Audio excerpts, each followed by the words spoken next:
এই ভং ধরার দরকার নাই যে আমরা নিরপেক্ষ প্রশাসন চালাচ্ছি, নিরপেক্ষ রাষ্ট্র চালাচ্ছি, এই ভং ভং বাদ দিয়ে দেন। যে দলটা নির্যাতন করেছে তারা আবার 21 বছর নির্যাতিত হয়েছিল। যে সাংবাদিক মন খুলে কথা বলতে পারে নাই, মন খুলে লিখতে পারে না, সে কি নির্যাতিত নয়? ধর্মভিত্তিক রাজনীতির প্যান্ডোরার বাক্স খুলেছে কে? বিএনপি, জিয়াউর রহমান সাহেব। সবসময় বিরোধী দলের কণ্ঠস্বরই কিন্তু হতে হবে গণমাধ্যমকে।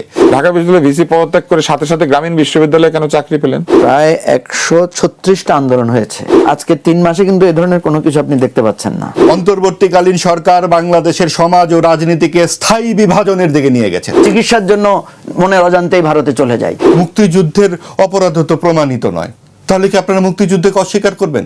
তুষার ভাই, যেমনটা বলছিলাম যে রাজনীতির নানা দিক, আসলে রাজনীতি কোন দিকে যাচ্ছে, তার আগে একটু এর বাইরে একটু প্রশ্ন করি। পুলিশ সপ্তাহ চলছে, আপনি নিশ্চয় জানেন যে ঢাকা রেঞ্জের ডিআইজি রেজাউল করিম মল্লিক তিনি প্রধানমন্ত্রীর উপস্থিতিতেই বলেছেন যে জাতীয়তাবাদীর আদর্শ থেকে তিনি এক চুল পরিমাণ সরেননি। তিনি আপোষহীন নেত্রী, 3 বারের সফল প্রধানমন্ত্রী, মাদার অফ ডেমোক্রেসি, মুসলিম বিশ্বের 2য় নারী। মানে বিএনপির নেতাকর্মীরা যে ভাষায় কথা বলেন, তিনিও একই ভাষায় কথা বলেছেন। মানে এটি কি আসলে, মানে প্রধানমন্ত্রী তো বলেছে যে দলের অনুগত হয়ে কোনো পুলিশ সদস্য যাতে না থাকে, এমন কথা বলেছেন, কিন্তু এটা কি দলের প্রতি আনুগত্য নয়? দলের প্রতি সরাসরি আনুগত্য প্রকাশ উনি করেছেন কি না এটা আসলে নাই। আপনি একটা মজার জিনিস আছে তার বক্তৃতাটার মধ্যে, উনি এটা বলেন নাই যে উনি দলের প্রতি অনুগত একজন সরকারি কর্মকর্তা। উনি বলেছেন উনি একসময় এই দলের প্রতি অনেক অনুগত ছিলেন এবং সেই অনুগত থাকার কারণে তার উপর অত্যাচার হয়েছে। এখন এই দলীয়করণ এবং অত্যাচারের এই যে ইতিহাস, এটা তো আসলে সাইক্লিক, এবং এই সাইক্লিক অর্ডারের মধ্যে 17 বছর একটা দল বেশ ভালোভাবে নির্যাতিত হয়েছে। তার আগে আবার যে দলটা নির্যাতন করেছে তারা আবার 21 বছর নির্যাতিত হয়েছিল। মানে এই যে নির্যাতনের যে চক্রাকার একটা ব্যাপার, vicious cycle of torture and vicious cycle of partisan politics, vicious cycle of politicizing the public offices, এইটা তো বাংলাদেশের মানে একটা বলে না জন্ম থেকে জ্বলছি, সেই প্রক্রিয়া আর কি। তো সেই প্রক্রিয়া থেকেই হয়তো রেজা ভাই এটা বলেছেন। আমার কাছে মনে হয়েছে যে একটা ক্ষোভ থেকেও বলা, কারণ প্রমোশন আটকে রাখা হতো, তারপরে পদোন্নতি শুধু না পদায়নকে আটকে রাখা হতো, এরকম নানান কিছু আমরা দেখেছি, কম আর বেশি এটা হয়েছে। তো হয়তো তিনি তার সেই ক্ষোভ থেকে বলেছেন, আমি ঠিক জানি না। আপনারা ভালো হয় তো এই ধরনের প্রশ্নগুলি যিনি বক্তৃতা দেন তাকে জিজ্ঞেস করলে না, আপনারা তো আমি আরেকটা জিনিস বলি, আমি এখন বলতে গেলে আমি একটু বায়াসড হব, কারণ আমরা একসঙ্গে প্রচুর সাংস্কৃতিক আন্দোলন করেছি। রেজা ভাই তো একসময় ছাত্র ছিলেন, তো সেই সময় আমরা অত দলমত নির্বিশেষে আমরা একজন আরেকজনের সাথে মিশতাম। তো ওই সময় আমরা প্রচুর সাংস্কৃতিক কাজ করেছি। রেজা ভাই বাংলাদেশ টেলিভিশনের ভালো একজন উপস্থাপকও ছিলেন। তো এই সবকিছু মিলে আমি এখন বলতে গেলে না আমার একটা বায়াস হবে। সেই জন্য আমি যেটা বুঝি সেটা হচ্ছে যে যতটুকু সম্ভব জাস্টিসদের মধ্যে বলতে না না এটা ঠিক বিব্রত হওয়া না, কিন্তু এই প্রক্রিয়াটা আমি জানি। এই একই ধরনের নির্যাতনের মধ্যে দিয়ে একসময় আওয়ামী লীগের যারা মানে একসময় আওয়ামী লীগ করেছেন তারা গিয়েছেন, আবার তারা এখন আবার নতুন ভাবে তারা আবার ওই নির্যাতনের চক্রে প্রবেশ করেছেন। পুলিশ বাহিনী থেকে বহু লোককে সরিয়ে দেওয়া বা তাদেরকে এক ধরনের শাস্তিমূলক পরিস্থিতির মধ্যে পড়তে হয়েছে, কারণ তারা আওয়ামী লীগের সময় প্রমোশন পেয়েছেন, আবার আওয়ামী লীগের সময় বিভিন্ন পদে গিয়েছেন। মানে এই জিনিসটা আমাদের পুলিশ বাহিনীকে ক্ষতি করেছে। আমি মনে করি যে পুলিশকে সম্পূর্ণভাবে স্বাধীনভাবে কাজ করতে দেওয়া উচিত, যাতে করে কাউকেই কখনো কোনো ধরনের দলীয় পরিচয় দিতে না হয়। মানে পুলিশ সদস্যরাই কি স্বাধীন হতে চাচ্ছে কিনা সেটা আমি জানি না, কারণ যে সদস্যরা বলেন যে আমি জাতীয়তাবাদী দল থেকে, দলের আদর্শ থেকে এক চুল পরিমাণ সরিনি। আমরা দেখেছি যে 16 বছর আওয়ামী পুলিশ, তারাও বলেছেন যে মুক্তিযুদ্ধের চেতনা বিশ্বাসে। এই শব্দটা আমার আপত্তি আছে। পুলিশের আগে আপনি আওয়ামী বা বিএনপি কেন ব্যবহার করবেন? পুলিশের আগে দলীয় পরিচয় কেন দিচ্ছেন? একটু কেন দিচ্ছেন এই প্রশ্ন তো বললাম না। এই প্রশ্ন করতে হবে একেবারে আজকে থেকে আরো 20 বছর আগে চলে যেতে হবে, গেলে আপনি টের পাবেন। মানুষকে ট্রেনিং কমপ্লিট হওয়ার পরও চাকরিতে যোগ দিতে দেওয়া হয় নাই অতীতেও, এবং এখনো সেরকম অবস্থা হয়েছে। কিছুদিন আগে বিসিএস করা পুলিশ অফিসারদের অনেকেই পুলিশে জয়েন করতে পারেন নাই। এই প্রক্রিয়াটা থেকে যদি আমরা পুলিশ এবং এই ধরনের বাহিনী এবং এই ধরনের সরকারি প্রতিষ্ঠানগুলিকে সরিয়ে আনতে না পারি, তাহলে কখনোই ফাংশনিং একটা ব্যবস্থা আমরা পাবো না। এইটা হচ্ছে সেইটার একটা নতিজা। আপনি যদি কাউকে অত্যাচার করেন বা কেউ যদি অত্যাচারের শিকার হয়, সে কিন্তু এসে বলে ফেলবে, কোথায় বলে ফেললো, কার সামনে বললো, সেটা নিয়ে আপনি অনেক তর্ক করতে পারেন। কিন্তু এই কথা তো অস্বীকার করা যাবে না যে দলীয়করণ করা হয়েছে এবং দলীয়করণ চলছে, এটা বন্ধ হয় নাই। তো দলীয়করণ মুক্ত না করা পর্যন্ত আপনি কোনোভাবেই এই ধরনের প্রতিষ্ঠানগুলিকে প্রপারলি ফাংশন করাতে পারবেন না। জি। কারণ অন্তর্বর্তী সরকারের সময় পুলিশ বাহিনীকে ঘিরে যার নামে মামলা নাই তাকে আটক করতে বাধ্য করা হয়েছে। সে একই পুলিশ এখনো দায়িত্ব পালন করছেন। তো অন্তর্বর্তী সরকার এটা কেন করেছিল? এই ধরেন কিছুদিন পরে আবার একটা সময় এসে ওরকম একটা পরিবেশে আবার কেউ বলবে আমি অমুক সময়ে হয়েছে, আমাকে এরকম ঘেরাও করে আমাকে বাধ্য করা হয়েছিল। ঢাকা হয় নাই। ইউনিভার্সিটিতে প্রধানমন্ত্রী তারেক রহমান কিন্তু একটি কথা বলেছেন যে সেই প্রতিষ্ঠানটির অধপতন তিনি এর আগে এমনটা দেখেনি, যে প্রত্যেকটা স্থানে দলীয়করণ করা হয়েছে, কিন্তু তার পাশে যে ভিসি ছিলেন তাকেও কিন্তু দলীয় পরিচয় নিয়োগ দেওয়ার অভিযোগ আছে। ভিসি প্রক্রিয়াটা তো দলীয়করণ করে ফেলা হয়েছে। এই ভিসি নিয়োগের প্রক্রিয়াটা তো বহু আগের থেকে দলীয়। এই যে লাল গোলাপি নীল হলুদ নির্বাচন হয় সেগুলো দলীয় ভাবেই ভাগাভাগি হয়। লাল গোলাপি নীল হলুদ কি আসলে নিরপেক্ষ ভাগাভাগি? তো বিশ্ববিদ্যালয়ের শিক্ষকরা ভাগাভাগি করে নির্বাচন করে সেখানে বিজয়ী হয়ে ভিসি প্যানেল তৈরি করে সরকারের কাছে পাঠান। তো পুরো ব্যাপারটাই তো একটা দলীয় মানে নির্দলীয় মোড়ক একটা দলীয় রাজনীতি, এবং এই কাণ্ডটা মানে করার কোনো প্রয়োজন ছিল না। আপনি যেটা মজার জিনিস দেখবেন, একটা বই আছে সেখানে প্রয়াত প্রধানমন্ত্রী তাজউদ্দিন সাহেবের মেয়েটা সংকলন করেছিলেন। সেখানে একাধিক লোকের লেখা আছে বিশ্ববিদ্যালয়ের স্বায়ত্ত শাসন প্রদান, এই ভিসিদের এবং বিশ্ববিদ্যালয়ের শিক্ষকদের যে ইন্টারনাল রাজনীতি, এবং এইটা নিয়ে ওই সময়ে কি ধরনের কথাবার্তা হয়েছিল। ওইটা পড়লে আপনি বুঝতে পারবেন যে এই বিষয়টা দিয়ে যে বিশ্ববিদ্যালয়ের 12টা বাজতে পারে বা এই ধরনের দলীয়করণ হতে পারে, এটা কিন্তু তখনই অনুভব করা হয়েছিল। কিন্তু এইটা কার্যকর করার মতো দৃঢ়তা কিংবা এইটা না করার মতো শক্তি সেটা তখনকার সেই স্বাধীনতা পরবর্তী আওয়ামী লীগ সরকার দেখাতে পারে নাই। এবং কেন পারে নাই এটাও ওই বইয়ের মধ্যে আছে, কারণ ওইখানে না অনেকে খুব সৎভাবে তাদের স্মৃতি কথাগুলি বলেছে। জি, ধন্যবাদ। আমি ফিরবো আপনার কাছে। জনাব মুজিবুর রহমান মঞ্জু, আপনার কাছে একটু আসতে চাই। আপনিও নিশ্চয়ই দেখেছেন রেজাউল করিম মল্লিক তিনি যে কথাটি বলেছেন, মানে একটি বাহিনীকে স্বরাষ্ট্রমন্ত্রীও বলেছেন, প্রধানমন্ত্রীও বলেছেন যে জনগণের বন্ধু হতে হবে, কিন্তু যারা দলের প্রতি আনুগত্য প্রকাশ করেন তারা কিভাবে জনগণের বন্ধু হবে? ধন্যবাদ আপনাকে। আমার দুই পাশে এক বড় সাংবাদিক, আরেক পাশে গণমাধ্যম ব্যক্তিত্ব আছেন, দর্শকবৃন্দকে শুভেচ্ছা। প্রথম কথা হলো যে আমি ইন্টারেস্টিং ব্যাপার হচ্ছে আমি পুলিশ সপ্তাহে তারেক রহমান মাননীয় প্রধানমন্ত্রীর বক্তব্যটা পড়লাম, আবার একই সাথে 2024 সালে দেয়া পুলিশ সপ্তাহে শেখ হাসিনার বক্তব্যটা পড়লাম। আপনি মিলিয়ে দেখেন, একই রকম বক্তব্য। পুলিশকে জনবান্ধব হতে হবে, পুলিশকে জনগণের বন্ধু হতে হবে, পুলিশকে দলীয় প্রভাবমুক্ত থাকতে হবে, সন্ত্রাস, মাদক, জঙ্গিবাদ মোকাবেলায় পুলিশকে আরো মানে ব্যক্তি চেঞ্জ হয়েছে কিন্তু বক্তব্য আগের মতোই রয়ে গেছে। তুষার ভাই যে কথাটা বলেছেন না, যে আমরা যেটা চেয়েছিলাম যে একটা নতুন বন্দোবস্ত চেঞ্জ, সেই চেঞ্জটা কিন্তু হয় না। এবং আপনি দেখবেন যে আমরা যখন এই সংস্কারের কথা বলেছি সেখানে কিন্তু পুলিশ কমিশন গঠন করা এবং বিসিএস এর যেই আপনার নিয়োগ প্রক্রিয়াটা, সেই নিয়োগ প্রক্রিয়ায় আমরা যে কর্ম কমিশন যেটা আছে আমাদের পিএসসি চেয়ারম্যান সহ পিএসসি কমিশন নিয়োগের ব্যাপারে আমাদের কথা ছিল যে এটাকে নির্বাহী বিভাগ থেকে আলাদা রাখতে হবে, এটা একটা কমিটির মধ্য দিয়ে এই নিয়োগ প্রক্রিয়াটা হবে। এখন যতক্ষণ পর্যন্ত আপনি এটা নির্বাহী বিভাগের মাধ্যমে এই নিয়োগ প্রক্রিয়া থাকবে ততক্ষণ এই দলীয়করণ, এবং উনি যেটা বলেছেন একবার এই বিএনপির লোকেরা নির্যাতিত হবে আরেকবার আওয়ামী পন্থীরা নির্যাতিত হবে, এই সাইকেলটা চলমান থাকবে। এবং এই সাইকেলটারই একটা উল্লেখযোগ্য উদাহরণ হচ্ছে শেখ হাসিনা যখন বক্তব্য রেখেছেন উনিও একই রকম বক্তব্য রেখেছেন, এবং ওনার ডানে বামে যে সমস্ত পুলিশ কর্মকর্তারা বসা ছিলেন এরা সবাই ছিল ওই যে সংবিধিবদ্ধ রাজনীতিবিদ, নাকি শপথবদ্ধ রাজনীতিবিদ থেকে সবকিছু। রেজাউল করিম মল্লিক প্রমোশন পান নাই, উনি বঞ্চনার শিকার হয়েছেন, কিন্তু এই বঞ্চনা থেকে কিন্তু ওনার প্রমোশন পাওয়া যা ছিল সেগুলো কিন্তু পেয়ে উনি কিন্তু অন্তর্বর্তীকালীন সরকারের আমলেই উনি ডিআইজি পদে উন্নীত হয়েছেন। ডিবিতে পোস্টিং ছিল, ডিবিতে একটা ঝামেলা হওয়ার পরে ওনাকে চেঞ্জ করে ঢাকা রেঞ্জে ডিআইজি করা হয়েছে। এখন এতটা সময় ধরে উনি ওনার এই কথাগুলো কিন্তু খুবই সত্য কথা, একটা কথাও মিথ্যা না। এবং উনি যে এটা বলেছেন এটা কিন্তু লিখিত বক্তব্য পাঠ করেছেন, খেয়াল করে দেখবেন। এমন না যে উনি হঠাৎ করে তারেক রহমানকে দেখে ওনার অতীত জিয়াউর রহমানের স্মৃতি মানে স্মৃতি মনে পড়ে গেল। অনেক সময় হয় না তাৎক্ষণিকভাবে আবেগপ্রবণ হয়ে মানুষ অনেক কথা বলে, উনি কিন্তু তাৎক্ষণিক আবেগে বলেন নাই, লিখিতভাবে ড্রাফট করা বক্তব্য দেখে দেখে পড়েছেন।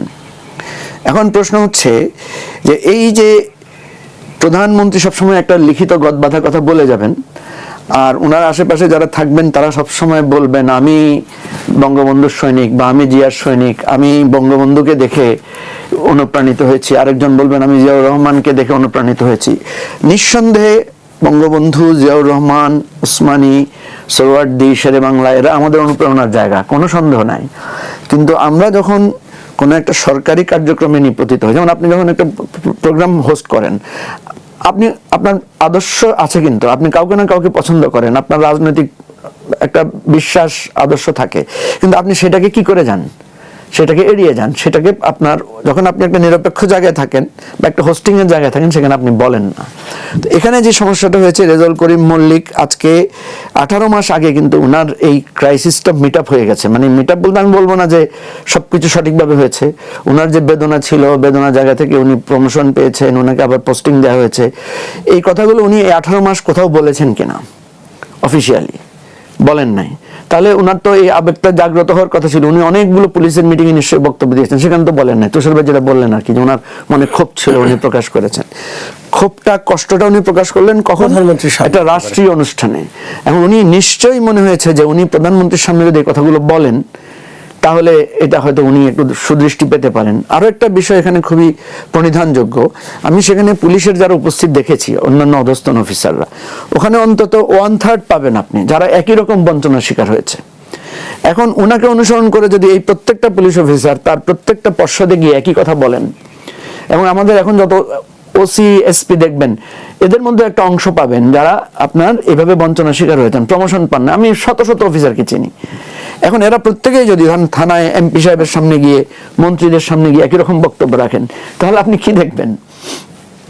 অর্থাৎ আমরা একই বন্দোবস্ত দেখতে পাবো যে পুলিশ অফিসাররা, সরকারি কর্মকর্তারা মন্ত্রীদের সামনে, প্রধানমন্ত্রীর সামনে, বিএনপি নেতাদের সামনে বা এমপিদের সামনে গিয়ে একই কথা বলবেন।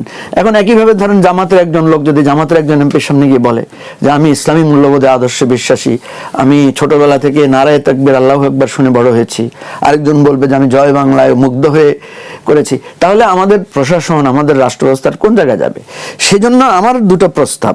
একটা হচ্ছে যে এই সমস্ত ছলনা বাদ দিয়ে ওপেন করে দেন, কে জয় বাংলা, কে নারায়ে তাকবীর, আর কে বাংলাদেশ জিন্দাবাদ, সবাই প্রকাশ্যে বলতে থাকুক, কোনো অসুবিধা না। আমাদের এই ভং ধরার দরকার নাই যে আমরা নিরপেক্ষ প্রশাসন চালাচ্ছি, নিরপেক্ষ রাষ্ট্র চালাচ্ছি, এই ভং বাদ দিয়ে দেন। আরেকটা হলো কঠোরভাবে করেন যে আপনার রাজনৈতিক মত পথ অবশ্যই আছে। যে বেগম খালেদা জি একটা কথা বলেছেন না, যে নিরপেক্ষ বলে কোনো কথা নাই, কথাটা নিয়ে অনেক সমালোচনা হয়েছিল, কিন্তু এটা একটা তাত্ত্বিক কথা। আসলে তো আমরা কেউ নিরপেক্ষ না, কেউ না কেউ কোনো একটা মত ধারণ করি।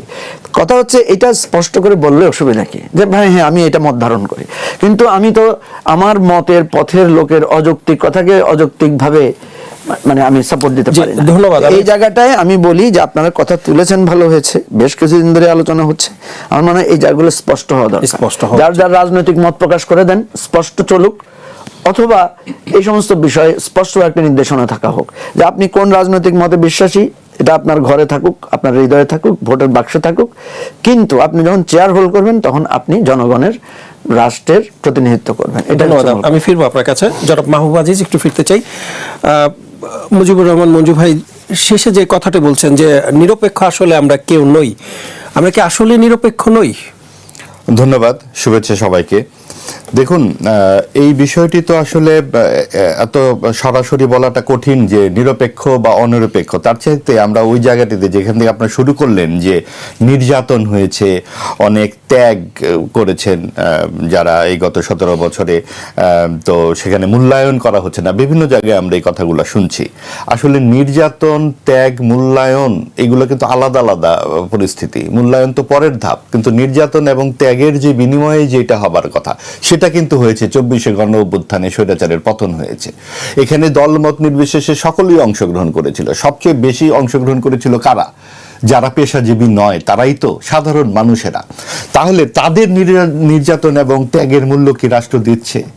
তাহলে একজন সুবিধা বা জনক অবস্থায় যিনি আছেন, একজন পুলিশ অফিসার, ডিআইজির মতো, তিনি সেখানে কথা বলছেন ওনার ব্যক্তিগত বিষয়টি, উনি তখন ভাবলেন না আর যারা অংশগ্রহণ করেছিল, যারা নির্যাতিত এবং ত্যাগের অনেক ধরনের ঘটনা আছে, যারা শিশু হারিয়েছে, সন্তান হারিয়েছে, যারা নানান রকম ভাবে পঙ্গু হয়েছেন, তাদের বিষয়গুলো। তার মানে আপনি খেয়াল করে দেখুন আমাদের ব্যক্তি চিন্তাটা সব জায়গায় কত সর্বগ্রাসী হয়ে উঠেছে। আমাদের পেশার জায়গাগুলো যদি দেখি, প্রধান 4টি পেশার মধ্যে পুলিশ, সাংবাদিক, শিক্ষক এবং আইনজীবী, এই যে 4টি পেশায় আপনি দেখুন যে এখানে পেশাদারিত্ব বাদ দিয়ে এক ধরনের রাজনৈতিক টুল হিসেবে ব্যবহার করার একটা প্রবণতা সব ক্ষমতা বলয়ের মধ্যে আপনি দেখতে পাবেন। পুলিশ প্রধান একদিনে গুলশানে 4টি ভবন কিনে ফেলেন, অ্যাপার্টমেন্ট, একহালি অ্যাপার্টমেন্ট কেনার খবর পত্রিকাতেই আমরা দেখেছিলাম বেনজির সাহেবের। তো সেই ভদ্রলোক কত টাকা বেতন পেতেন, কি করে এই উৎস, এগুলো তো গণমাধ্যমে রেজাউল করিম এবং বেনজিরের মধ্যে কোনো পার্থক্য আপনি দেখছেন? আমি বলছি বিষয়টা এইটা তখনকার ব্যাপার। এবং আপনি সাংবাদিকদের দেখুন, আওয়ামীপন্থী সাংবাদিক, বিএনপি পন্থী সাংবাদিক। আওয়ামীপন্থী সাংবাদিক, আওয়ামী লীগ যখন ক্ষমতায় থাকে বিএনপিদেরকে তারা প্রেস ক্লাবে ঢুকতে দিবে না, তারাই সবকিছু ভাগাভাগি করে নেয়। আবার যখন সরকার পরিবর্তন হয় তখন নির্বাচনেরও প্রয়োজন নাই, বিএনপি পন্থী সাংবাদিকরা অটোমেটিকলি ওই সমস্ত ইউনিয়নের প্রধান হয়ে যায়। তারা সকলকে বলতে শুরু করে ভারতীয় দোসর এবং আওয়ামী দোসর। এর আগে কিন্তু আওয়ামীরা বলতো এরা সব জামাত বিএনপি। আওয়ামী লীগকে যখন বলা হতো যে ভাই এইভাবে তো হয় না, নির্বাচনে তো সকলকে অংশগ্রহণ করতে দিন, আপনারা কেন বাকিদের কথা শুনুন, আপনি তো জামাত, আপনি তো বিএনপি, আপনি তো অগ্নি সন্ত্রাসী, এভাবে বলা হতো। তাহলে বিষয়টা কি দেখুন। এবং তারপরে শিক্ষকের ক্ষেত্রে আমরা কি দেখলাম, ছাত্র তার শিক্ষকের শার্ট খুলে গলা পেঁচিয়ে ধরে চিৎকার করে টেনে নিয়ে যাচ্ছে। এটা ভব্যতার দিক থেকে যতই খারাপ হোক না কেন, শিক্ষক তার যে আত্মমর্যাদার জায়গাটিকে কোথায় নিয়ে গেছেন যে তাকে ছাত্রের কাছে এইভাবে অপমানিত হতে হয়। রাজনীতির যে একটা অপচর্চা, আপনি আইনজীবীদের ক্ষেত্রে কি ঘটছে, এই গত রোববার আপনি বিএনপি পন্থী আইনজীবীরা বলেছে আওয়ামী আইনজীবীদের রাজনীতি করার কোনো অধিকার নাই। আইনজীবী প্যানেল, হ্যাঁ প্যানেলে তাদের রাজনীতি করতে পারবে না, কারণ আওয়ামী লীগ নিষিদ্ধ এবং তারা কাজও করতে পারবে না। কাজেই প্রত্যেকটা পেশায় আপনি দেখুন যে অর্থবিত্ত ক্ষমতা চর্চার একটা জায়গা হয়ে উঠেছে রাজনীতি। মঞ্জু ভাই যেমন বললেন যে ঘোষণা করে দিক কে কোন সেক্টরে মুক্ত করে দিক, ভাই এটা জঙ্গল না।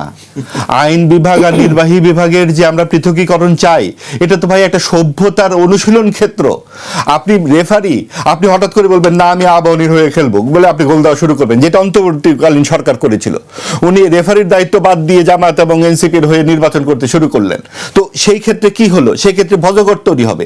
কোনোভাবেই সম্ভব নয় আপনি যখন একটা রাষ্ট্রের এই ধরনের দায়িত্বে থাকবেন, বিশেষ করে প্রত্যেকটা পেশার এক ধরনের নৈতিকতার জায়গা থাকে। আপনি সাংবাদিক, বস্তুনিষ্ঠতা এবং আপনার অবলার যে কণ্ঠস্বর, আপনি যারা অত্যাচারিত তাদের পক্ষে আপনার থাকতে হবে।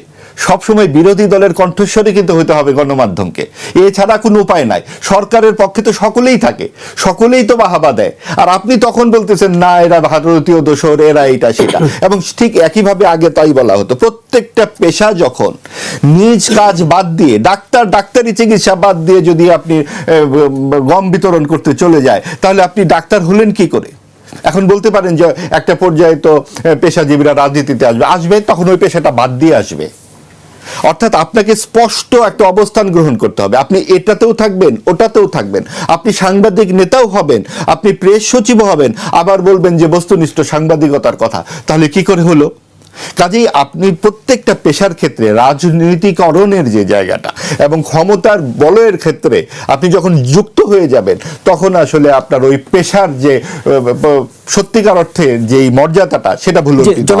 আমি একটু শেষ করি একটা জিনিস, আপনার কথায় বলে না যে অনেক যুক্তি মানলাম কিন্তু তাল গাছটি আমার। ঠিক একইভাবে যখন যারা ক্ষমতায় যায় তাল গাছটি তার থাকে এবং ভুলে যায় আগের কথা। তার মানে যারা গত 16 বছর যারা নির্যাতিত ছিল তারা আবার এখন অধিকার পাবেন। তো ভাই সারা দেশের মানুষ ছিল, এই যে যারা বলে যারা ভিন্ন মতের আছে তারা আবার নির্যাতিত হতে শুরু করেছে। এই প্রশ্নটার মধ্যে সবচেয়ে বড় শুভঙ্করের ফাঁকি লুকিয়ে আছে। যারা দাবি করে আমরা নির্যাতিত ছিলাম, তারা তো ভাই মধু খেতে চাচ্ছে। নির্যাতনের তো নানান মাত্রা থাকে। যে সাংবাদিক মন খুলে কথা বলতে পারে না, মন খুলে লিখতে পারে না, সে কি নির্যাতিত নয়? নির্যাতিত মানে কি যার নামে মামলা হয়েছে যে বিএনপি রাজনৈতিক কর্মী, সেই কি শুধু নির্যাতিত? নির্যাতিত মানে যে বাড়ির নিজের সন্তানের স্কুলের বেতন দিতে পারেনি, যে চাকরি হারিয়েছে, আত্মহত্যা করেছে, যার মেয়ে গলায় ফাঁস দিয়েছে, তারা কি নির্যাতিত নয়? আপনার অর্থনৈতিক যে সামাজিক শৃঙ্খলাটা ভেঙে পড়ে গেছে, মুখ থুবড়ে পড়ে আছে, সেই সব মানুষের কথা আপনি ভাববেন না? আপনি তো 18 বছরে ভাই যেটা বলেন সকল টাকা প্রায় 2-3 কোটি টাকা ফেরত পেয়েছেন সরকারের কাছ থেকে, তারপরেও আপনি আপনার নির্যাতিতর গল্পের বলছেন। আপনি বাংলাদেশের কয়টি মানুষ গত 17 বছরে তার জীবনের সমস্ত কিছু হারিয়ে এসে তারা ফেরত পেয়েছে? অর্থাৎ আপনি সুবিধাজনক অবস্থায় বসে আপনার লাভ লোকসানের হিসাব করবেন, দেশ কি পাচ্ছে, কয়টা মানুষ চাকরি পেয়েছে, আপনি যে বৈষম্য বিরোধী আন্দোলনের কথা বলা হয়েছে সেটার কি হয়েছে? হামে যেইভাবে টিকায়, আপনি একটা জায়গায় কোথাও শুনেছেন যে এই শিশুদের পক্ষে কেউ কোনো কথা বলছে বা হাসপাতালে যাচ্ছে, তাদেরকে নিয়ে কোনো রকম ক্যাম্পেইন করছে, টাকা তুলছে, নানান রকম? আগে তো একজন ক্যান্সার আক্রান্তের জন্য আমরা পাশে দাঁড়াতাম, এখন এতগুলা, এবং মারা যাচ্ছে কিন্তু গরিব মানুষের শিশুরা, আমার আপনার শিশুরা কিন্তু মারা যাচ্ছে না। কাজেই এই বিষয়গুলো কিন্তু গভীরভাবে ভাববার মতো। কে নির্যাতিত, কে আপনার ত্যাগ করেছে, কি করেছে, এটা কিভাবে থার্মোমিটার দিয়ে আপনি মাপবেন?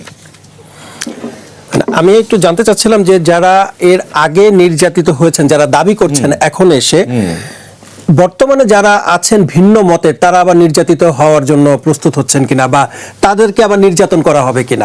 এটা হচ্ছে কি, ধরুন আমাদের আনিস আলমগীর সাহেব তো জেলে ছিলেন, সাংবাদিক, একদম প্রত্যক্ষ উদাহরণ, আরো সাংবাদিক জেলে ছিলেন নানান রকম, এবং আপনি তৃণমূলের যে আওয়ামী লীগ নেতাকর্মীদের ভিড়ে তো এখন আর জেলখানায় বোধ জায়গা নাই, এবং এটাও বলা হচ্ছে আওয়ামী লীগ যারা করবেন তারা 14 বছরের জেলে থাকবেন, পরে দেখা যাবে 3-4 কোটি মানুষকে ওই জায়গা দিবেন আপনি।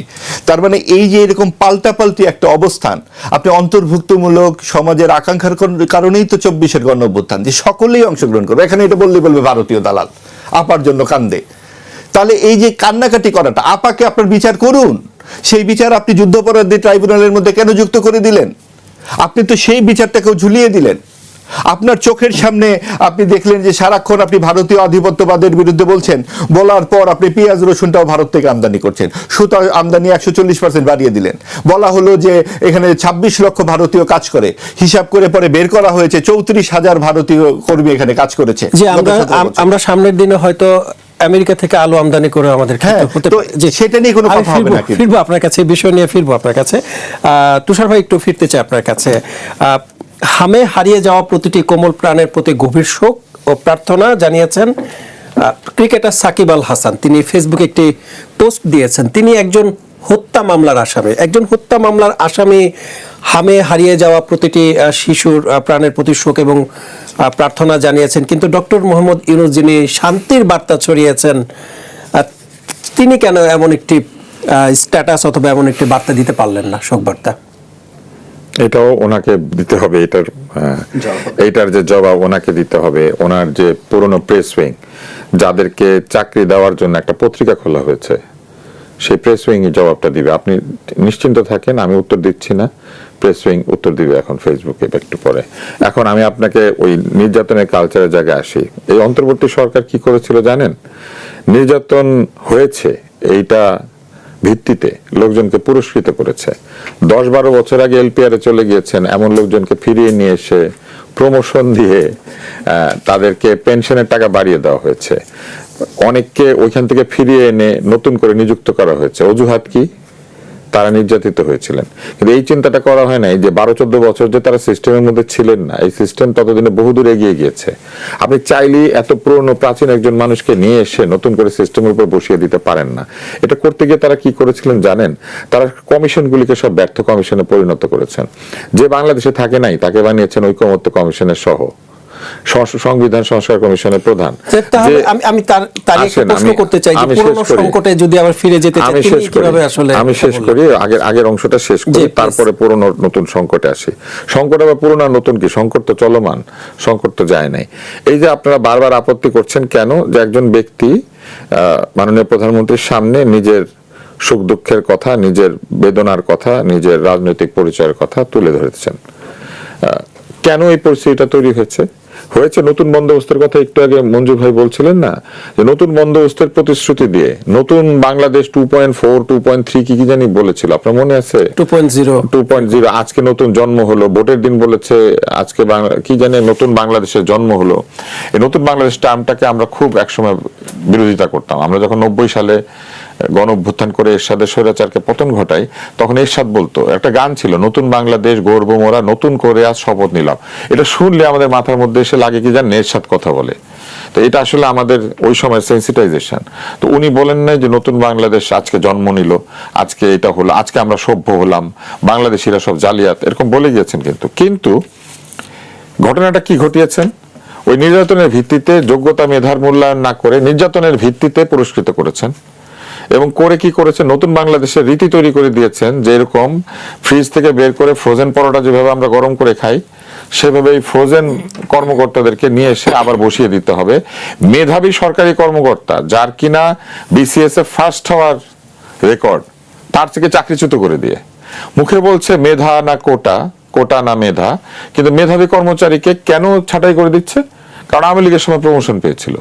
তো এই রীতি তো অব্যাহত আছে বলেই এখন মানুষজনকে সে একই রীতিতে আবার বলতে হচ্ছে। না হলে কালকে যদি আবার মেধা না কোটা হয়ে আবার একজন আসে পড়ে, আরেকজন বসে পড়ে। নির্যাতন তো একটা ট্রমা, এটা বুঝতে হবে। নির্যাতন কিন্তু একটা প্রতিনিয়ত চলতে থাকা ট্রমা। সেই ট্রমার ভিতরে কিন্তু এই পুরো পুলিশ বাহিনী আছে। পুলিশের হত্যা সংক্রান্ত যে বিচার আচারের বিষয় ছিল, সেটার প্রতি কি তারা তাকিয়েছিলেন? পুলিশের মনোবল উদ্ধার করার জন্য কি তারা কাজ করেছিলেন? অন্তর্বর্তী সরকার দায় এড়াতে পারবে না। কেন পারবে না জানেন? কারণ তারা প্রতিশ্রুতি দিয়েছিল তারা একটা কিছু আমাদেরকে দিবে, যেটা আমরা বুঝবো যে অপশাসনের বিরুদ্ধে সুশাসন। কিন্তু কোথায়? অপশাসনের বিরুদ্ধে নতুন অপশাসন তারা কায়েম করেছেন। একটু আগে আপনি হামের কথা বলছিলেন, এই যে খুনের মামলাটা সাকিব আল হাসানের বিরুদ্ধে, এটা যে কোনো একটা শিশু দেখলেও বুঝবে যে এটা ভুয়া, এটা সম্ভব না। কিন্তু এটা তো হয়েছে। এবং এই ধরনের মামলাগুলি তারা করিয়েছেন, করতে দিয়েছেন, করাতে উৎসাহ দিয়েছেন। আনিস আলমগীরের প্রশ্ন আসলো না, আনিস আলমগীর যখন ডিবি অফিসে জিজ্ঞাসাবাদ করা হচ্ছে তাকে, ওই সময় কিন্তু তার নামে মামলা নাই। কিসের ভিত্তিতে তাকে ধরে নিয়ে যাওয়া হয়েছে? রাতে একটা মামলা দেওয়া হয়েছে, পরে মামলা দেওয়া হয়েছে। তাহলে কিসের ভিত্তিতে তাকে ডেকে নিয়ে আপনি তাকে জিজ্ঞাসাবাদ করছেন? তাকে জিজ্ঞাসাবাদ করা তো ইজিলি সম্ভব, অফিসে বসেই তো তাকে জিজ্ঞাসা করা যেত। আটক করে নিয়ে জিম থেকে তুলে নিয়ে যেতে হবে কেন? এটা ঝিকে মেরে বউকে শেখানোর চেষ্টা করা হচ্ছিল। বাক স্বাধীনতা আছে এই কথা বলে বাক স্বাধীনতা বন্ধ করার চেষ্টা করা হচ্ছিল। এখন আমাকে বলেন, অন্তর্বর্তী সরকারের বিষয়ে অ্যামনেস্টি ইন্টারন্যাশনাল কয়েকদিন আগে একটা প্রতিবেদন দিয়েছে। অ্যামনেস্টি সেখানে কি বলেছে? সাংবাদিকদের বাক স্বাধীনতা হরণ করা হচ্ছে, সাংবাদিকদের নির্যাতন করা হয়েছে, বিনা কারণে বন্দী করা হয়েছে। তারা উদাহরণ হিসেবে কিছু কেসের নামও দিয়েছে। ওই কেসটার মধ্যে আনিস আলমগীরের কেসটা আছে। তাহলে ওনারা কি ইচ্ছাকৃতভাবে এটা করেছিলেন? এখন যে বদনাম হচ্ছে অ্যামনেস্টি, একসময় না এই অ্যামনেস্টি অন্যান্য হত্যাকাণ্ডে যখন প্রতিবাদ করতো, তখন এরাই সেটাকে উদাহরণ হিসেবে দিতেন যে অ্যামনেস্টি প্রতিবাদ করেছে। আজকে কেন অ্যামনেস্টির সেই বক্তব্য তাদের বিরুদ্ধে যাচ্ছে? কারণ তারা একই কাজই করেছেন। অন্তর্বর্তী সরকারের অন্যায়টাকে কেন আমরা এত বড় করে দেখছি? আপনি যে ডক্টর ইউনূসকে প্রশ্ন করলেন কেন আমরা বারবার তার কথা বলছি, কারণ প্রত্যাশার পরিমাণটা সে আকাশচুম্বী ছিল। মানুষ পরিষ্কার ধারণা করেছিল যে উনি হচ্ছেন দেশ বিদেশ দেখা লোক। আমরা তো ভাই দেশ বিদেশ দেখতে পাই না, আমাদেরকে ভিসার জন্য দাঁড়ালে পরে আজকে ভিসা দেয়, কালকে দেয় না। কিন্তু উনি তো জীবনে কোথাও যাতে ভিসা লাগে না। উল্টা উনি কি বলেছিলেন? উনি আমাদেরকে প্রতিশ্রুতি দিলেন, আমাদের কাছে লোক এসেছে, 2026-27 আরো বেশি আসবে, আরো বেশি আসবে, এরকম বলেছিলেন। সেটা কোথায়? তাহলে আপনি যদি এরকম বলেন, তাহলে সেটা কাজে পরিণত হতে দেখতে হবে না? এখন যে মেধা, এই যে আপনি হামের কথা বললেন, যখন স্বাস্থ্য বিভাগকে তারা পদায়িত করেছিলেন, কোন মেধার যোগ্যতার ভিত্তিতে ওনার স্বাস্থ্য উপদেষ্টা নিয়োগ পেয়েছিলেন? এই প্রশ্নটা করতে হবে না? কোন মেধার ভিত্তিতে স্বাস্থ্য উপদেষ্টা আবার 3 জন ব্যক্তিগত সহকারী নিয়োগ করেছিলেন? যেটা হচ্ছে সরকার একটা নিয়ম আছে যে উপদেষ্টা বা মন্ত্রীরা ব্যক্তিগত সহকারী নিয়োগ করতে পারে 10ম গ্রেডে। উনি কোন মেধার ভিত্তিতে এই 3 জনকে এনে স্বাস্থ্য বিভাগে বসিয়ে দিয়েছিলেন? কিভাবে তারা স্বাস্থ্য বিভাগের উপর ছড়ি ঘুরিয়েছে সেই ধারণা কি আছে? আমার এই মোবাইল ফোনে ডাক্তারদের ভয়েস আছে, তারা লিখেছে, তারা বলেছে যে, এবং এটা আমি রেখে দিয়েছি বিভিন্ন মানে অন্য জায়গাতেও। কেন রেখেছি? কারণ ওখানে বলা আছে যে সে তার পোস্টিং করিয়েছে 9 লক্ষ টাকার বিনিময়ে, 7 থেকে 9 লক্ষ টাকার বিনিময়ে পোস্টিং হচ্ছে। এটাও বলেছে টাকা দিলে পর 48 ঘন্টার মধ্যে কাজ হয়। তো কই অন্তর্বর্তী সরকার তো সেখানে মনোযোগ দেন নাই। অন্তর্বর্তী সরকার কি করেছেন? অন্তর্বর্তী সরকার সমস্ত সরকারি প্রতিষ্ঠানে তরুণদের নিয়োগের নামে মেধাবী তরুণদেরকে নিয়োগ দিয়েছিলেন, তা কিন্তু দেন নাই। তারা নিয়োগ দিয়েছিলেন প্রভাবিত হয়ে, বায়াসড হয়ে। ঠিক একইভাবে যেভাবে দলীয়করণ হয় সেভাবে তারাও এক ধরনের দলীয়করণ করেছিলেন, তারা এক ধরনের জুলাইকরণ করেছিলেন। কিন্তু জুলাইয়ের কি কোনো মেধাবী ছেলে মেয়ে অংশ নেয় নাই? হাজার হাজার লাখ লাখ মেধাবী ছেলে অংশ নিয়েছে। সেই মেধাবীদেরকে বাদ দিয়ে কে কার ভাই, কে কার বোন, কে কার আত্মীয়, এমনকি উনি তার নিজের ভাইয়ের ছেলেকে তার প্রেস উইং এ নিয়োগ দেন নাই। কপ সম্মেলনে ৭৯ জনের যে বিরাট দল নিয়ে গিয়েছেন সেখানে তার ভাইয়ের ছেলে ছিল না? এই প্রশ্নগুলি যখন করা হবে সেই প্রশ্নগুলির উত্তর তো আমাদেরকে পেতে হবে। সাকিব আল হাসানকে আপনি যে বলে দিলেন আসামি, উনি তো প্রমাণিত না, অভিযুক্ত। আমি জানতে চাচ্ছিলাম যে হ্যাঁ, কিন্তু অভিযুক্ত তিনি একজন হত্যা মামলার আসামি হিসেবে তাকে অভিযুক্ত না, কিন্তু উনি তো অভিযুক্ত হিসেবে তো উনি এটা জানান নাই। এখানে হচ্ছে আপনাদের সাংবাদিকদের একটা সমস্যা। আপনারা কি করেন জানেন? আপনারা প্রভোগ করে এক ধরনের অবস্থা তৈরি করতে যান যেখানে দিয়ে ক্লিক বেট তৈরি হবে, লোকজন এটা দেখতে আসবে। অভিযুক্ত খুনের মামলায় আসামি সাকিব আল হাসানও চাইলেন, শোক বার্তা দিলেন, এটা দরকার নাই। সাকিব আল হাসান সে খেলোয়াড় হিসেবে এটা দিয়েছে। আপনি যখন তার নামের আগে এটা বসাচ্ছেন না যে খুনের মামলা অভিযুক্ত, শোনেন শেষ করতে দেন। আপনি যখন তার নামের সামনে বসালেন খুনের মামলা অভিযুক্ত, আপনি আসলে ভুয়া মামলাটাকেই লেজিটিমাইজ করছেন। কেন আপনি বলতে যাবেন খুনের মামলা অভিযুক্ত, আপনি বলবেন ভুয়া খুনের মামলা অভিযুক্ত। সাকিব আল হাসান খুনের মামলায় আসলে আপনি বলেন, আপনি বিশ্বাস করেন? এই মুহূর্তে যারা দেখছেন এই অনুষ্ঠানটা, ভবিষ্যতে যারা দেখবেন বিভিন্ন সময় ইউটিউবে ক্লিক করে, তারা কেউ বিশ্বাস করে সাকিব আল হাসান এটা করেছে? এটা আসলে যে আদালতে মামলা হয়েছে, আদালতের বিচারক বিশ্বাস করেন? আমি নিশ্চিতভাবে মনে করি এইখানে যে তিনজন আছেন, এই তিনজনই সাকিব আল হাসানের ছক্কায়, সাকিব আল হাসানের উইকেটে তারা তালি দিয়েছেন, চিৎকার করেছেন। যে আমরা জানি যে অন্তর্বর্তী সরকারের গত 18 মাসে অনেক ভুয়া মামলা এবং গায়েবী মামলা হয়েছে। ফলে সাকিব আল হাসানের সামনে এই ট্যাগ লাগানোটাই অসুবিধা। বিদেশে ছিলেন কিন্তু তার নামে হত্যা মামলা, এই ট্যাগ লাগানোর জন্যই মামলাটা করা হয়েছে। এই ট্যাগটা যাতে আপনারা বলতে থাকেন সারাক্ষণ উনি খুনের মামলা অভিযুক্ত, ঠিক আছে? কিন্তু এইবার আসেন, ভারতে একটা ছবি হয়েছিল, সেই ছবিটার নাম আপনারা তো অনেকেই জানেন। সেই ছবিটার মধ্যে কিন্তু পরিষ্কার দেখিয়েছিল যে ক্ষুদ্র ঋণের ফলাফলে কৃষকদের কি অবস্থা হয়, তাই না? এবং সেই ছবি ফেনোমেনন ক্রিয়েট করেছিল, দক্ষিণের একটা ছবি, আপনার নিশ্চয়ই এটা দেখা আছে। তো এই যে অবস্থাটা তৈরি হয়েছে, সারা দুনিয়াতে ক্ষুদ্র ঋণকে যিনি ক্যাপসুল হিসেবে সবাইকে দিলেন, আমি আরেকটা প্রশ্ন করতে চাই। এই যে অন্তর্বর্তী সরকারের সময় এই ডেটাটা কেউ দেয় না কেন? কৃষকরা কি আগের চাইতে বেশি পরিমাণে ক্ষুদ্র ঋণ পেয়েছে এবং ক্ষুদ্র ঋণ পরিশোধ করেছে? এই ডেটাটা কোন সাংবাদিক কেন প্রশ্ন করলো না? আমরা দেখি কোন সাংবাদিক কেন কৃষকের 10,000 টাকা ঋণ পর্যন্ত এসে মকুব করেছে, এই সরকার এসে মাফ করেছেন। আচ্ছা, এবার আসেন, কেন এই প্রশ্নটা কেউ করলো না যে এই গ্রামীণ ব্যাংক ক্ষুদ্র ঋণদাতা প্রতিষ্ঠান হিসেবে নিবন্ধিত না, এটা একটা ব্যাংক হিসেবে, বিশেষায়িত ব্যাংক হিসেবে নিবন্ধিত। এটার জন্য একটা আলাদা আইন রয়েছে।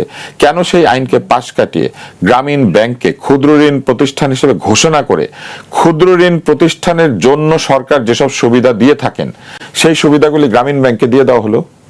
এই প্রশ্ন আপনারা সাংবাদিকরা করেন না কেন? আপনি যখন এইখানে এনে তার প্রেস উইং এর সচিবকে, পেশার সচিবকে প্রশ্ন করেছিলেন, এটা জিজ্ঞেস করেন না কেন? এটা ব্যাখ্যা দেয় না কেন? আচ্ছা, আপনারা কেন এটা ব্যাখ্যা চাইলেন না যে যেখানে কৃচ্ছতা সাধনের কথা বলা হলো, অপচয় কমানোর কথা বলা হলো, সেখানে প্রধান উপদেষ্টার সমস্ত দলবল যখন লন্ডন গেলেন, তারা 40 লাখ টাকার খরচ করলেন কেন রুমের ভাড়ায় কয়েক রাতের জন্য? অনিবন্ধিত একটি দলকে কেন নিয়ে গেলেন রাষ্ট্রের টাকায়?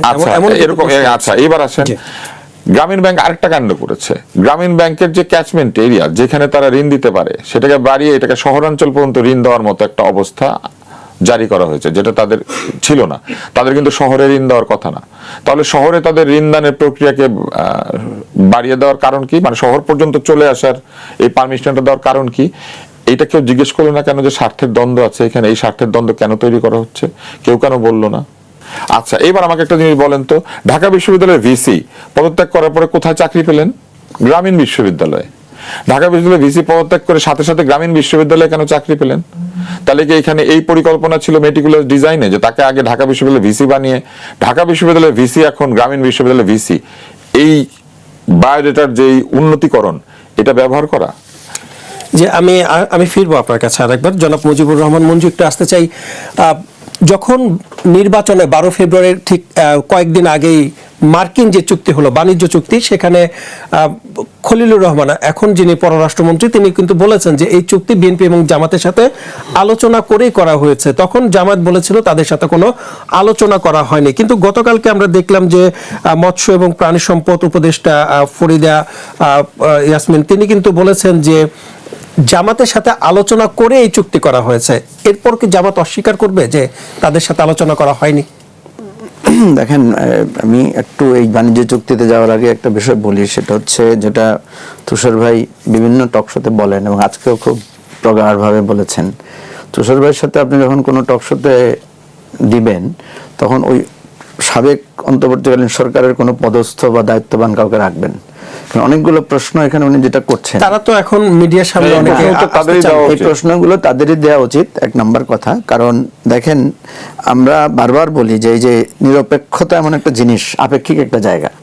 কারণ আপনি যখন একটা দিক আলোচনা করেন আর একটা দিক আলোচনা করেন না, আমি তুষার ভাইয়ের এই প্রশ্নগুলো সবগুলো ভ্যালিড কোশ্চেন, বাট পাশাপাশি এটাও দেখতে হবে যে কথাটা একটু আগে আসছে যে আপনার কি মনে থাকার কথা যে প্রায় 136টা আন্দোলন হয়েছে অন্তর্বর্তীকালীন সরকারের সময়, এবং যে আন্দোলনগুলো বেশিরভাগই হচ্ছে পদবঞ্চিত, পদোন্নতি, বিভিন্ন অধিকার দাবি আদায়ের দেওয়া, অধিকার দাবিতে আদায়। এরকম আন্দোলন এবং আপনি হয়েছে, দেখবেন তখন সচিবালয় এবং প্রধান উপদেষ্টার কার্যালয় সবসময় ঘেরাওয়ের মধ্যে থাকতো। আজকে 3 মাসে কিন্তু এই ধরনের কোনো কিছু আপনি দেখতে পাচ্ছেন না, নাম্বার 1। নাম্বার 2 হচ্ছে দেখেন 764 জন আওয়ামী লীগ নিষিদ্ধের দাবিতেও আন্দোলন দেখেছে, ঠান্ডা পানির ব্যবস্থা করা হয়েছে, সেটাও 764 জন কর্মকর্তাকে পদোন্নতি দেওয়া হয়েছে 2009 থেকে এ পর্যন্ত যত জনের ছিল পদোন্নতি বঞ্চিত ছিল, ভূতাপেক্ষ পদোন্নতি। 119 জনকে শুধু সচিব পদে পদোন্নতি দেওয়া হয়েছে। এগুলো কারা? এগুলো কি এনসিপির লোক? যেটা একটু আগে আমাদের মাহবুব আজিজ ভাই বললেন যে এই সরকার এনসিপি আর জামাতের সরকার। আরে ভাই, এই সচিবদের মধ্যে আপনি দেখেন 90% হচ্ছে বিএনপির লোক। আপনি যে এই 764 জন কর্মকর্তাকে পদোন্নতি দিয়েছেন, তার মধ্যে একেবারে আমি চোখ বন্ধ করে বলতে পারি 80% লোক হচ্ছে যাদেরকে বিএনপি জামাত ট্যাগ দেওয়া হয়েছিল। এখন আমরা যখন বলার সময় নিজের পছন্দেরটা বলি, অন্যটা এড়িয়ে যাই, তখন আমরা আসলে নিরপেক্ষ না, আমরা নিরপেক্ষতার ভং ধরি। আমার কথা হচ্ছে যে আমি স্পষ্টভাবে আমি একটা দল করি, আমার অবস্থানটা পরিষ্কার করে আমাকে যুক্তিটা দিতে হবে। আমি অন্তর্বর্তীকালীন সরকারকে আমার কোনো আক্ষেপ থেকে, আমার কোনো না পাওয়ার বেদনা থেকে যদি আমি সমালোচনা করি সেটাও বলতে হবে, কিন্তু আমি যদি নিরপেক্ষ জায়গা থেকে বলি তাহলে আমাকে স্পষ্ট করে এই কথাগুলো তুলে ধরতে হবে যে অন্তর্বর্তীকালীন সরকারের এই ফেলিওর আছে। যেমন দেখেন যে টিকা প্রসঙ্গটা বারবার আসছে, টিকা প্রসঙ্গে কিন্তু আপনি দেখবেন যে এতদিন যে বয়ানটা ছিল এখন কিন্তু বয়ানটা আস্তে আস্তে বদলে যাচ্ছে। আমরা যখন দাবি তুলছি যে ঠিক আছে টিকার সাথে কারা কারা জড়িত, কেন ওইপিআই এর টিকা কর্মসূচিটা স্থগিত হলো, এখানে কেন ওপেন টেন্ডারে গেল, কেন ইউনিসেফের টাকা নিয়ে না করে সরকারের টাকা করার গুলো, কেন সেক্টর এই বিষয়গুলো নিয়ে কেন তদন্ত হচ্ছে না, প্রশ্ন তোলা উচিত। এই বিষয়গুলো নিয়ে তদন্ত না হয়ে নিজেদের দায় এড়ানোর জন্য আমাদের যেখানে শিশু মারা যাচ্ছে, আমরা এখনো পুরানো বিতর্কের মধ্যে আছি যে আগে করা হয়েছে কেন, এখন কেন করা হচ্ছে, ইত্যাদি ইত্যাদি জায়গায় আমাদেরকে দুইটা জায়গায় দেখতে হবে যে আমাদের নতুন বাংলাদেশের কথা কেন বলি আমরা। কিছু রেটরিক থাকে, কিছু প্রত্যাশা থাকে, প্রত্যাশার জায়গা থেকে আমরা বলতে হয়, আমরা বলি ঠিক আছে। অনেকে এটাকে এক্সপ্লয়েট করেছে, এটা সত্য, এরশাদ এক্সপ্লয়েট করেছে, এটা সত্য যে আমরা নতুন বাংলাদেশের প্রত্যাশা নিয়েই এত বড় একটা আমাদের জায়গা। এখন আমরা কি চাইবো বলেন? আমরা তো এই চলমান বাংলাদেশকে চাইবো? আপনি দেখেন আমরা যতবারই আলোচনা করছি আওয়ামী লীগের বঞ্চনা, বিএনপির বঞ্চনা, এর প্রতিশোধ, আমরা কি চাই? চেঞ্জ চাচ্ছি। তো চেঞ্জে যদি আপনি করার ব্যাপারে না বলেন, চেঞ্জের কথা যদি না বলেন, আবার চেঞ্জ বলাটাকেও যদি আপনি বলেন এটা একটা ফালতু কাজ, তাহলে তার সমাধান কি?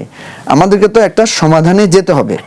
আপনি যে প্রসঙ্গটা তুলেছেন একই কথা, এই যে বাণিজ্য চুক্তি যেটা হয়েছে, বাণিজ্য চুক্তির জায়গাটা দেখেন, এটা বলা হচ্ছে এটা একটা কন্টিনিউয়াস প্রসেস।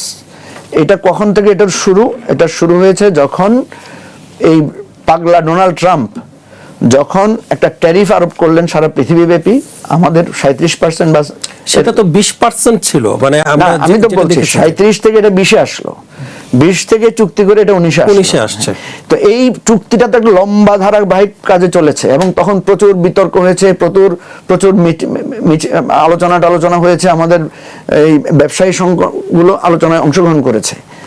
এবং এটা সত্য, এখন এটা অত্যন্ত পরিষ্কার যে বিএনপি জামাতের যদি এটা কনসার্ন না থাকতো, যেটা আপনার ফরিদা আক্তার গতকালকে বলেছেন যে না থাকলে ওনারা তো এটা চেঞ্জ করার জন্য কোনো কিছু বলছেন না, কোনো কিছু করছেন না কেন? আমি অবশ্য ডাক্তার জাহেদের একটা ব্রিফিং দেখলাম, উনার কথায় একটা ইঙ্গিত পেলাম যে উনারা এটা রিভিউ করার, এটা বাতিল করতে পারবেন না, এটা পর্যালোচনা করার কথা বলেছেন। এটা কিছুটা তার কথা কিছুটা কনভিন্সিং টোন আছে, কিন্তু আদৌ করবেন কিনা সেটা আলাদা ব্যাপার।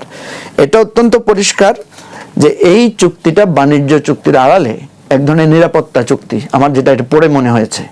এখন কথা হচ্ছে যে এটাকে বিতর্ক অবশ্যই আমরা তুলব, অন্তর্বর্তীকালীন সরকার এত লম্বা সময় ধরে এটা মুসাবিদা করে নানা প্রসেস পার হয়ে কেন 3 দিন আগে এটা চুক্তি করলেন, এবং এই চুক্তির সাথে যিনি ভাইটাল রোল প্লে করেছেন মিস্টার খলিলুর রহমান, উনাকে যখন আমরা আবার দেখি যে উনি সরকারের সাথে যুক্ত হয়েছেন এবং মার্কিন কমিউনিকেশন সহ সবকিছুতে উনি ভূমিকা রাখছেন, পররাষ্ট্র ছাড়াও গুরুত্বপূর্ণ অনেক বিষয়ে, তখন এটা পরিষ্কার যে বিএনপির এখানে স্পষ্ট কনসার্ন আছে।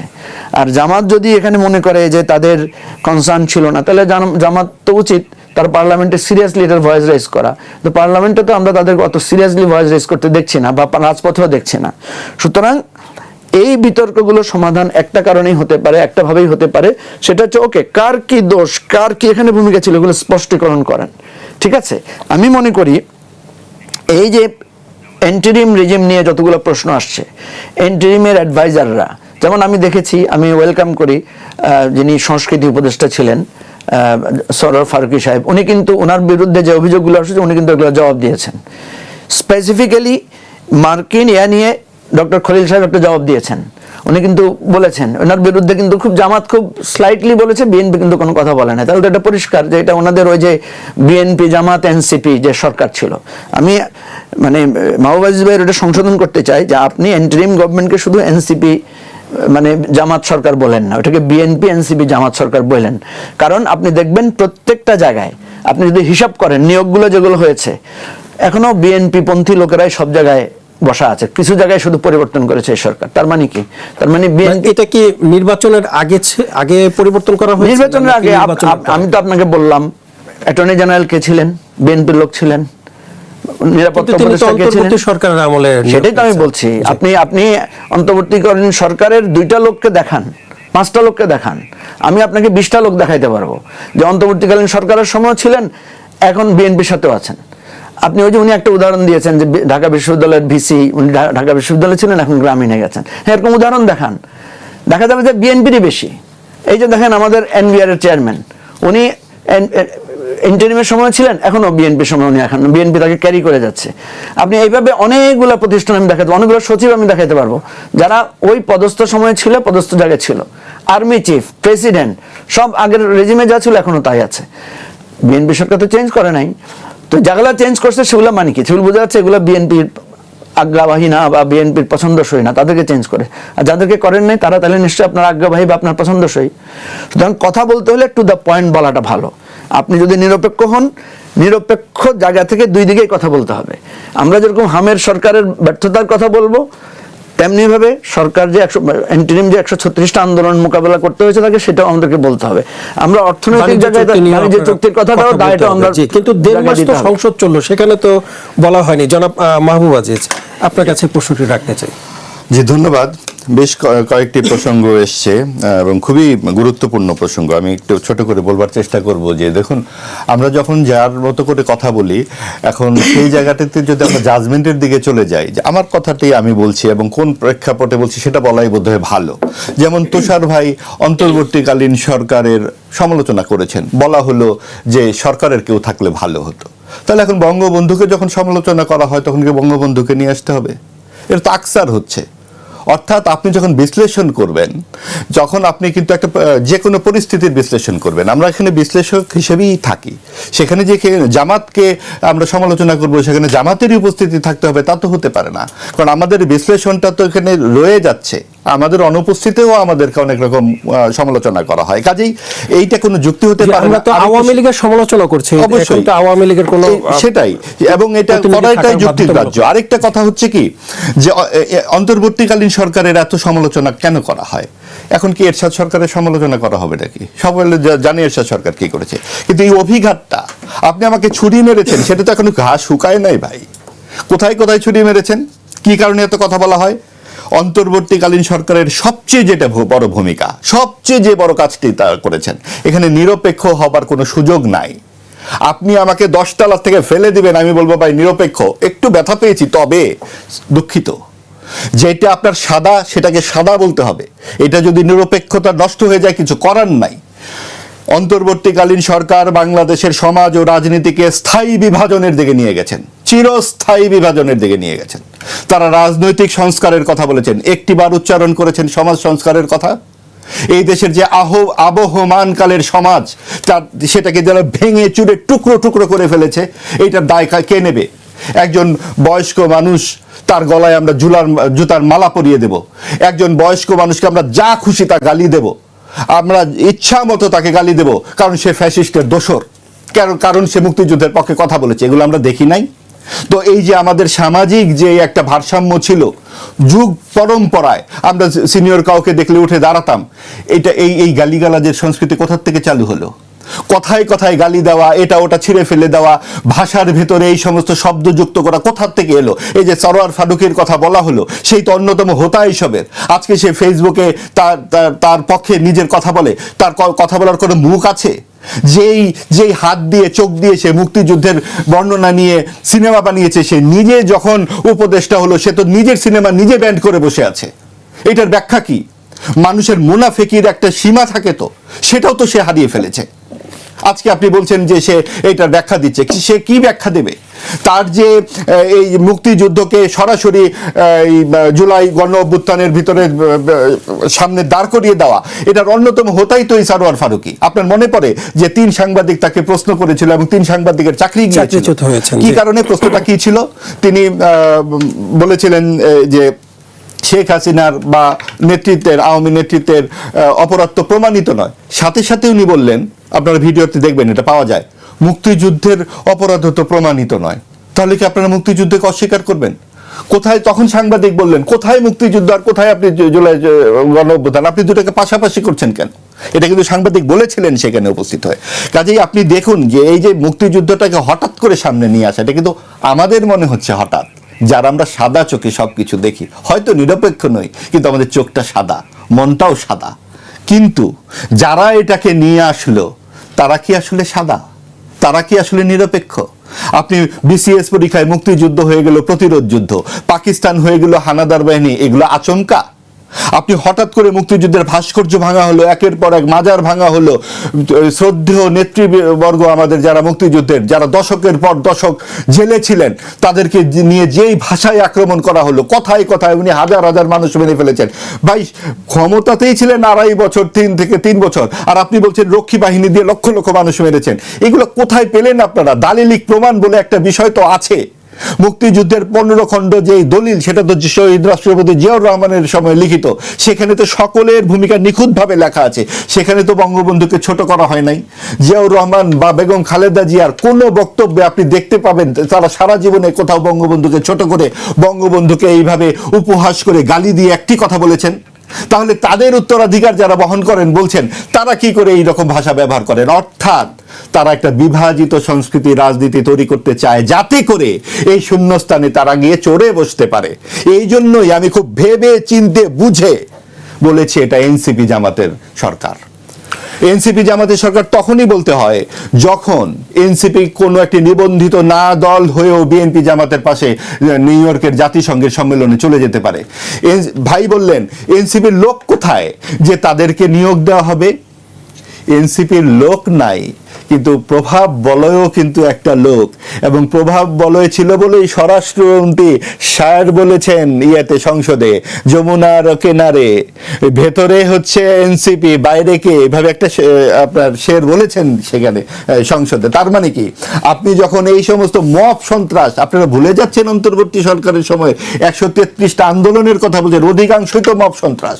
তখন আইন কানুন যেহেতু ছিল না, সবকিছু তাদের হাতের মধ্যে নিয়ে এসেছিল, যখন তখন যে কোনো প্রতিষ্ঠান দখল, যে কোনো কিছু দখল, বদলি বাণিজ্য ইত্যাদি। আর আপনি বলছেন যে বিএনপিরও তো প্রশাসনে অনেক ছিল। বিএনপি কি করেছে, জামাত কি করেছে, এনসিপি কি করেছে, কারো পক্ষে তো আমরা বলছি না, কিন্তু এই কথা তো সত্য, সর্বশেষ গ্রাহ্য নির্বাচনে কমপক্ষে 40% করে ভোট পেয়েছে বিএনপি ও আওয়ামী লীগ।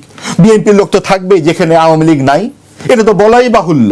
বিএনপিকে তো আটকানোর জন্যই তো এত কায়দা কানুন করে তার বিরুদ্ধে একটা বিরোধী দলকে বানিয়ে সংসদে পাঠিয়ে দেওয়া হয়েছে। সেটা অন্তর্বর্তীকালীন সরকারের কৃতিত্ব। তাদের যে অতৃপ্ত বাসনা, সেই সমস্ত কিছু আগামীতে জামাত এবং এনসিপি পূরণ করবার চেষ্টা করবে। সেই অতৃপ্ত বাসনার নাম জুলাই সংস্কার সনদ, এবং সেইখানেই আছে যে বড় রাজনৈতিক দলগুলোর হাতে পায়ে কিভাবে শেকল পরিয়ে দিতে হবে। আপনারা রাজনৈতিক সংস্কারের কথা বলেন, একবারও সমাজ সংস্কারের কথা বলেন না কেন? 11 বছরের একটি মেয়ে ধর্ষণ হয়ে যায়, সেখানে বিরোধী দলের কোনো কথাবার্তা থাকে, উচ্চকিত কোনো আন্দোলন থাকে? আমরা এত মাজার ভাঙতে দেখলাম, এত স্থাপত্য ভাঙতে দেখলাম, কখনো আমরা ভাঙতে দেখলাম যে এই সমস্ত একের পর এক ধর্ষণ বা বলাৎকারের কারখানা? আমরা শুনি হ্যাঁ বিশ্ববিদ্যালয়ে ধর্ষণ হয়, বিশ্ববিদ্যালয়ে ধর্ষণ হয়, কিন্তু সেখানে প্রতিবাদ হয়, সেখানে মানিককে বের করে দেওয়া হয়, ধর্ষণের সেঞ্চুরি করার বিরুদ্ধে ছাত্রলীগকে বের করে দেওয়া হয় জাহাঙ্গীরনগর বিশ্ববিদ্যালয়ের দেখে অন্তত 3 বার। মাদ্রাসায় কেন হয় না? কেন হতে পারে না? সেখানে পৃষ্ঠপোষকতা কারা করে? এগুলোও সরকারের দৃষ্টি দিতে হবে সব জায়গায়। সাম্প্রদায়িক রাজনীতি মাথাচাড়া দিয়ে উঠতে উঠতে আজকে যে অবস্থায় গেছে, তারা আজকে মুক্তিযুদ্ধের বিরোধিতা করে এখন সংসদে প্রধান বিরোধী দল। এটা যে কোন পর্যন্ত যাবে, সেইখানে আমরা মুক্ত মতের কতখানি চর্চা দেখতে পারবো, অবশ্যই আমাদের এটা শঙ্কিত করে। আপনি দেখুন, শাপলার হত্যাকে গণহত্যা বলে বলা হচ্ছে, এটা নিয়ে বহুত বাহাস হচ্ছে, কিন্তু হুমায়ুন আজাদের হত্যা নিয়ে একটা কথা হবে না, ব্লগার হত্যা নিয়ে একটা কথা হবে না, মুক্ত মতের এতগুলো মানুষকে হত্যা করা হয়েছে, একটি কথা হবে। আমি আসবো আপনার কাছে, জনাব আব্দুল লতিফ সাহেব, একটু আসতে চাই আপনার কাছে। সংস্কার যদি না হয় তাহলে দেশ আবার সেই পুরনো সংকটে ফিরে যাবেন। কিছুক্ষণ আগে এই প্রশ্নটা আমি আপনার কাছে করছিলাম, একটু বুঝতে চাই আপনার কাছে যে এখন তো সংসদ আছে, বিএনপি আছে, জামায়াত আছে, অন্যান্য জোটের নেতৃবৃন্দ আছেন, তাহলে আবার সংকটে কিভাবে পড়বে দেশ? এটা উনি যে বললাম, কিছু কিছু প্রশ্ন আছে যার বক্তব্য সে ডিফেন্ড করবে, আমি এটা কি ডিফেন্ড করতে পারবো? আমি শুধু এতটুকুই বুঝি, বা এটার আমি কি বা বলবো?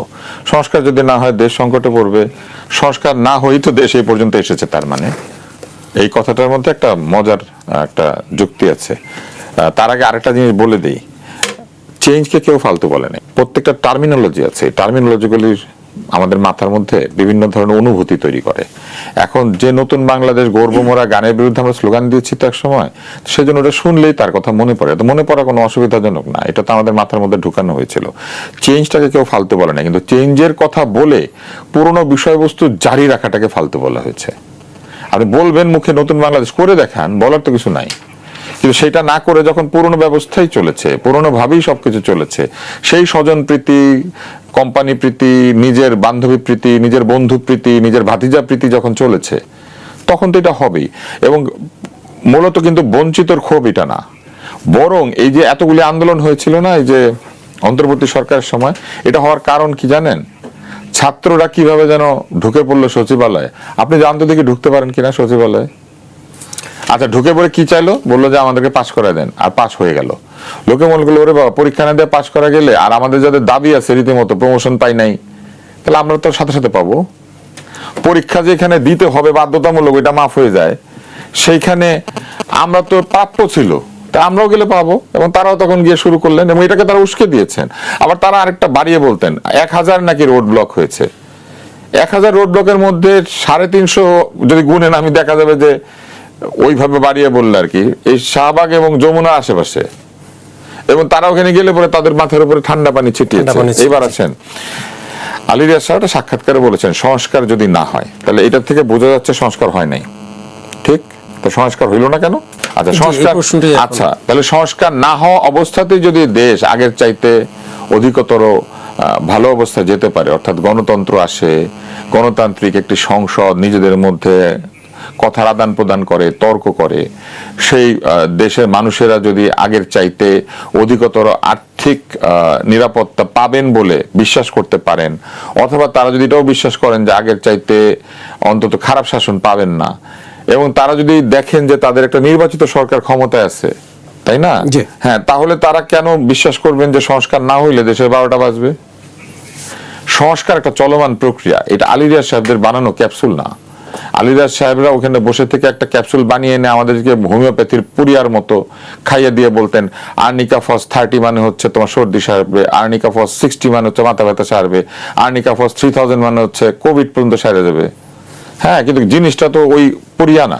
আলী রিয়াজ সাহেবরা যখন এইখানে একটা সংস্কার প্রস্তাবনা করেছেন, দেশ, জনগণ, জাতির সাথে তাদের কোনো সম্পর্ক ছিল না, অর্ধেক নিবন্ধিত দলের সাথে তারা বসেই নাই, বলছে এরা বাদ। কিন্তু ওই দলের সমর্থকরা আছে না, তাদের মতামত এই অন্তর্বর্তী সরকারের সেই কমিশন নিয়েছিল, নেয় নাই। কি বলেছে? না না, ওনারা হচ্ছে আমাদের জুলাই বিরোধী, ওনারা হচ্ছে আমাদের দোসর, ওনারা হচ্ছে এরকম সেরকম সেইটা। দোসর ভালো কথা, জাতীয় পার্টিকে আলোচনায় ডাকে না, কিন্তু জাতীয় পার্টিকে নির্বাচনে আচ্ছা, তার মানে কি তাদের মধ্যে স্ববিরোধিতা আছে? তারা সেটা করেছেন, কেন করলেন এই স্ববিরোধিতা? তারা নিবন্ধনের কথা বলে লোকজনকে ওইখানে ডেকেছেন, কিন্তু অনিবন্ধিত একটি দলকে রীতিমতো নিবন্ধিত দলের মর্যাদা দিয়েছেন। সেটা কেন করেছেন? এবং বিভিন্ন সময়ে তারা যে কাজটা করেছেন সেটা হচ্ছে তাদের বিভিন্ন কাজ এবং কথার মধ্যে দিয়ে তারা এক ধরনের পক্ষপাত তারা আমাদেরকে দেখিয়েছেন। সংস্কারের প্রথম কথাই তো ছিল যে আমাদের প্রশাসন, আমাদের যারা নীতি নির্ধারণ করবেন তারা বায়াসড হবেন না, প্রভাবিত হবেন না, এবং প্রভাবিত হওয়ার সম্ভাবনা দেখা দিলে তারা সেই দায়িত্বে থাকবেন না। কিন্তু আমরা তো দেখেছি পরিপূর্ণভাবে প্রভাবিত হয়ে তারা দায়িত্ব পালন করে তারপরে সেই কাজ এবং কথাকে আমাদের উপরে চাপিয়ে দেওয়ার চেষ্টা করছেন। আপনি আমাকে বলেন তো, সংস্কার না হলে পরে দেশ ঠিক হবে না, ব্যাপারটা এরকম ছিল না? পুরো কথাটা বলেন। জি, উনি বলেছেন যে যদি সংস্কার না হয় তাহলে অতীতের মতো আবার পুরনো সংকটে ফিরে যাবে দেশ। আচ্ছা, পুরনো সংকটে ফিরে যাবে দেশ। তো সংস্কার যদি না হয় তাহলে অতীতের মতো পুরনো সংকটে দেশ ফিরে যাবে। আমার আরেকটা প্রশ্ন আছে, এই যে একটা ব্যর্থ কমিশন, যে কমিশন ঠিক মতো একটা গণভোট আয়োজন করতে পারে নাই, কারণ গণভোটের প্রশ্নের মধ্যে তারা জটিলতা তৈরি করে দিয়ে গণভোটটাকে বিতর্কিত করে দিয়েছে, সেই কমিশনের সহপ্রধানের সাক্ষাৎকার এক্ষুনি এসে আমাদেরকে শুনতে হবে কেন? ওনার তো আগে এটা বলা দরকার যে ওনারা কোন কোন কাজ ঠিক মতো করতে পারেন নাই। সংস্কার তো ঠিক মতো হয় নাই বুঝলাম, কিন্তু দেশও তো অন্তর্বর্তী সরকার ঠিক মতো চালাতে পারে না। উনি এটা বলুক না টিকা কেন কিনতে পারে নাই, উনি এটা বলুক না দুর্নীতিতে কেন বাংলাদেশ আরো পিছালো, আগালো না, উনি এটা বলুক না সাংবাদিকদের জীবন কেন আরো বিপন্ন হলো, কেন রিপোর্টার্স সান্স ফ্রন্টিয়ার্স বলছে সাংবাদিকদের জীবন আগের চাইতে বিপন্ন হয়েছে, কেন বাংলাদেশে মব তৈরি হলো, কেন কবরের থেকে লাশ তুলে জ্বালানো হলো, কেন সংখ্যালঘুকে পুলিশের হাত থেকে ধরে নিয়ে গিয়ে তারপর পুড়িয়ে মারা হলো। এই কথাগুলো উত্তর ওনারা দিতে পারবেন না। অতীতের অবস্থা ফিরে যাবে সংস্কার না হলে, তাই না? সংকট। কিন্তু ধরেন আমি যদি এখন মানুষদেরকে বলি যে সংস্কার যদি না হয় তাহলে অন্তর্বর্তী সরকার আবার ফেরত আসবে, কোন লোক সংস্কার চাইবে না, বলবে সংস্কারের দরকার নেই, অন্তর্বর্তী সরকার যাইতে চায় না, ভিক্ষা চাই না, মা কুত্তা সামলা, একটা প্রবাদ আছে না? যে আমি আপনার কাছে আরেকটি বিষয় জানতে চাই। চট্টগ্রামে এক ছাত্রলীগ কর্মীকে মেরে ফুটওভার ব্রিজে ঝুলিয়ে রেখেছে। আপনারা তো অনেক আগে থেকেই রাজনীতি এবং দেশের পরিস্থিতি দেখে আসছেন, আপনারা কখনো এই নির্মমতা এর আগে দেখেছেন কি? দেখেছি, জুলাই আন্দোলনের সময় তার আগে ঝুলিয়ে রাখা দেখেছি। নির্মমতা বিভিন্ন সময় হয়েছে, তবে এই ধরনের প্রকাশ্য নির্মমতা খুব একটা বেশি হয় না। মুক্তিযুদ্ধের পরে কিছু এরকম নির্মমতা হয়েছিল, বিশ্বজিৎকে মারা হয়েছে, এবং বিশ্বজিৎকে আমরা দেখেছি রাস্তায় কুপিয়ে মারতে, আমরা আবরারকে পিটিয়ে মারতে দেখেছি, আমরা হুমায়ুন আজাদকে আহত করতে দেখেছি, অভিজিৎকে মেরে ফেলতে দেখেছি। তো আমরা কিন্তু দেখেছি, একবার যে দেখি নাই তাই না, তবে নিয়মিত মানে কিছুদিন পর পরই বারবার হতে থাকার যে ব্যাপারটা, এইটা আমরা গত 2 বছর ধরে দেখছি। একটু বেশি দেখছেন? বেশি দেখছি, হ্যাঁ, এই ব্যাপারে কোনো সন্দেহ না। আপনি যদি টাইম ওয়াইজ মিলান এবং সেটাকে পাশাপাশি রেখে দেখেন তাহলে দেখবেন যে সহিংসতার পরিমাণ প্রচুর বেড়ে গিয়েছে, অনেক বেড়ে গিয়েছে। ধন্যবাদ মঞ্জু ভাই। আমাদের দর্শকদের উদ্দেশ্যে একটি কথা বলবেন, এবং আমরা সামাজিক যোগাযোগ মাধ্যমে প্রায় সময় শুনি যে অন্তর্বর্তী সরকারের অভিযোগ এবি পার্টি এবং জামাতের চোখে পড়ে না এবং তারা সেটা শুনতে পারে না। এই বিষয়ে একটু ব্যাখ্যা দিবেন আপনি ছোট? আপনি গুগলে সার্চ দেন অন্তর্বর্তী সরকারের আমলে আমরা কি কি প্রতিবাদ করেছি, খুব পেয়ে যাবেন। সুতরাং এটা সর্বৈব মিথ্যা কথা, যারা বলছেন তারা ইন্টেনশনালি বলছেন। অন্তর্বর্তীকালীন সরকারের সময় রিপিটেডলি বলেছি যে এই সরকারের আইন শৃঙ্খলা ব্যর্থতা, এই সরকারের 3টা দলের প্রতি তাদের বায়াসনেস, এগুলোর ব্যাপারে প্রচুর কথা বলেছি। আমি আপনার ঐকমত্য কমিশনে বলেছি যে আমাদের এখানে 2টা ভাগ আছে, একটা হচ্ছে সিকিউরিটি কাউন্সিল আর একটা জেনারেল কাউন্সিল। বিএনপি, জামাত এবং এনসিপি হচ্ছে সিকিউরিটি কাউন্সিল। আমরা সারাদিন যা আলোচনা করি আলটিমেটলি ওই 3টা দলের আলোচনার মধ্যেই আমাদের সমাধান হয়। প্রচুর আপনি পাবেন। প্রসঙ্গ হচ্ছে যে আমরা যে নতুন বন্দোবস্তে যেতে চাই, যে যেতে পারছি না কেন, বারবার হোঁচট খাচ্ছি কেন, পাচ্ছি না এই জায়গাতে আমরা সবসময় ওই পুরানো বিতর্ক। যেমন দেখবেন আপনি একটা সময় টক শো মানুষ দেখতো না, কেন দেখতো না? কারণ বিএনপি আওয়ামী লীগের মানে অতীত বলতো আর আওয়ামী লীগ বিএনপির অতীত বলতো, এটার মধ্যে সীমাবদ্ধ থাকতো। এ ঠিক মাহবুব আজিজ ভাই এখন এই বিতর্কটা তুলেছেন, সেটা কি? উনি বলছেন যে বিভাজন নাকি গত সরকারের সময় হয়েছে, অথচ দেখেন মুক্তিযুদ্ধ নিয়ে বিভাজন, রাজাকার মুক্তিযুদ্ধের বিভাজনটা কে তৈরি করেছেন? শেখ মুজিবুর রহমান সাহেব সাধারণ ক্ষমা ঘোষণা করেছেন রাজাকারদের, তাই তো? তাহলে এখন দোষটা কার? উনি যে রাজাকারদেরকে আমাদের মেইন স্ট্রিমে রেখে দিয়েছেন, এই দায়টা কার? এই যে রেখে দিয়ে আজকে আপনি তাকে আপনার মধ্যে রেখে দিয়ে তাকে গুতাগুতি করছেন, এই বিভেদটা আপনি তৈরি করেছেন। আপনি যদি তখন রাজাকারদের রাজনৈতিক অধিকার বন্ধ করে দিতেন, একটা কথা ছিল। আচ্ছা দেখেন, রাজাকার দল হিসেবে জামাতকে নিষিদ্ধ করা হয় নাই। জামাত, আমি একটু শেষ করি জায়গাটা। তখন হয়তো শেখ মুজিবুর রহমান তখন হয়তো মানবিক কারণে, ঠিক আছে, সাধারণ ক্ষমা তখন ঘোষণা হয়তো, করেছিলেন, জি। ঠিক আছে, আমার কথা হচ্ছে যে এটা সব জায়গায় করে, কিন্তু আপনি এই জায়গাটার ওই জায়গাকে কেন দোষ দিচ্ছেন না? দোষ কেন এখন ইন্টারিম গভর্নমেন্টকে এসে দিচ্ছেন? বাংলাদেশে মুক্তিযুদ্ধ রাজাকার বাঙালি বাংলাদেশি এই বিতর্কের হোতা আওয়ামী লীগ রেজিম এটা করেছে, নাম্বার 1। নাম্বার 2 হচ্ছে ধর্মভিত্তিক রাজনীতি নিষিদ্ধ ছিল। ধর্মভিত্তিক রাজনীতির প্যান্ডোরার বাক্স খুলেছে কে? বিএনপি, জিয়াউর রহমান সাহেব। তা আপনি জিয়াউর রহমান সাহেবকে কেন দায়ী করছেন না ধর্মভিত্তিক রাজনীতির উত্থানের জন্য? আপনি ধর্মভিত্তিক রাজনীতির উত্থানের জন্য অন্য কাউকে দায়ী করছেন কেন? তাহলে এখানেও বোঝা যাচ্ছে যে আপনি অসাধুতার পরিচয় দিচ্ছেন। 3 নম্বরে আপনাকে আমি বলি, এই যে বাংলাদেশের রাজনীতিতে এই যে যেমন ধরেন আলী রিয়াজ বলেছে পুরানো সংকট আবার ফিরে আসবে। পুরানো সংকটটা কি ফিরে আসবে আমি আপনাকে বলি, ওনার লেখা যদি আপনি পড়ে থাকেন। আমাদের এই সরকার, ঠিক আছে, আমরা দেখেছি যে নিরপেক্ষ সরকারের অধীনে যখন নির্বাচন হয় তখন অলওয়েজ প্রেজেন্ট গভর্নমেন্ট হেরে যায়। 91, 96, 2001 আপনি দেখবেন প্রত্যেকবার একবার বিএনপি হেরেছে, একবার আওয়ামী লীগ হেরেছে। এটাকে যদি আমি থিসিস হিসাবে নেই, তাহলে দেখব এই সরকারের পরে যদি যে সরকার আসবে বা যে নির্বাচনটা যদি ফেয়ার ইলেকশন হয়, তাহলে বিএনপি সরকার হারবে। এটা হচ্ছে অতীত স্মৃতির কথা। এখন বিএনপি যদি হারতে না চায় তাহলে সে কি করবে? সে ইলেকশন ম্যানিপুলেট করবে, সে তত্ত্বাবধায়ক সরকারকে নিজের পক্ষে রাখার চেষ্টা করবে, যেটা 1/11 হয়েছে যে কারণে। বিএনপি চেষ্টা করেছিল তত্ত্বাবধায়ক সরকার ব্যবস্থাকে ম্যানিপুলেট করার জন্য, সেই পরিপ্রেক্ষিতে কিন্তু একটা অচল অবস্থা তৈরি হয়েছে এবং যার কারণে 1/11 তৈরি হয়েছে। এখন বিএনপি যে পথে হাঁটছে, ধরেন সংস্কারগুলো তত্ত্বাবধায়ক সরকারের বিল সে সাপোর্ট করছে না, সেখানে তখন তো বিএনপি সহযোগী দল হিসেবে জামাত ছিল ভাই, সহযোগী ছিল। আজকে তো একে অপরের শত্রু মন্ত্রিত্ব পর্যন্ত নিয়েছে, তাই না? মন্ত্রিত্ব নিয়েছে, সেটাই তো আমি বলছি। জামাতকে পুনর্বাসন করেছে কে? জামাতকে পুনর্বাসন আওয়ামী লীগ করেছে, জামাতকে পুনর্বাসন বিএনপি করেছে, জামাতকে নিয়ে আন্দোলন করেছে আওয়ামী লীগ, জামাতকে নিয়ে সরকার গঠন করেছে বিএনপি। এই কথাগুলো মাহবুব আজিজ ভাইরা কি মানে সাংবাদিকতা করেছেন দীর্ঘ সময় ধরে, এই বিভাজন কি ওনার চোখে পড়ে নাই? ওনার চোখে পড়ে নাই যে ওই টাঙ্গাইল, এই আপনার নারায়ণগঞ্জে যে শিক্ষককে কানে ধরে উঠবোস করানো হয়েছিল জুতার মালা, উনি তখন দেখেন নাই? দেখেছেন, বলছেন না। এখন প্রবলেমটা সেখানে। ওই যে বলছি, আমাদের ইতিহাস ঘাটলে আপনি জায়গায় জায়গায় পাবেন মেরে ঝুলিয়ে রেখেছে বহু। আমি আপনাকে তথ্য, আপনি শুধু ওইটা নিয়ে টকশো করেন, আমি বহু হাজির করতে পারবো। কেউ এখানে একেবারে ধোয়া তুলসী পাতা না, সবাই যার অপোনেন্টকে মেরে ঝুলিয়ে দিয়েছে, সবাই অপোনেন্টকে মেরে জ্বালিয়ে দিয়েছে, ঠিক আছে? শেখ হাসিনা হুজুরদেরকে নিয়ে সোহরাওয়ার্দী উদ্যানে কওমি জননী উপাধি নেন নাই, সেটা ওনার চোখে পড়ে না? মাদ্রাসার শিক্ষকদেরকে, মাদ্রাসাওয়ালাদেরকে কারা করেছে, মন্দির ভাঙচুর কারা করেছে, এগুলো কি রিপোর্ট আসে নাই? সবই এসেছে। কথা হচ্ছে আমি শুধু আওয়ামী লীগের ভুল ধরিয়ে দিব আর উনি শুধু ওই আর ভুল ধরিয়ে, এই খেলাটা বন্ধ করেন সবাই। আমি আপনাদেরকে বলি, আমরা আমাদের সকলের আমল নাম আমাদের আছে। তুষার ভাইয়ের আগের বক্তব্য কি ছিল, 3 বছর আগে ওনার ভূমিকা কি ছিল, মাহবুব আজিজ ভাই আওয়ামী লীগ সময়ে ফেসিবাদের বিরুদ্ধে কি কথা বলেছেন, শাহবাগ যখন রাস্তা বন্ধ করে ঘন্টার পর ঘন্টা হসপিটাল আটকে ছিল তখন ওনাদের মানবিকতার বক্তব্যটা কি ছিল, এইটা আর এখনটা মিলিয়ে দেখতে হবে।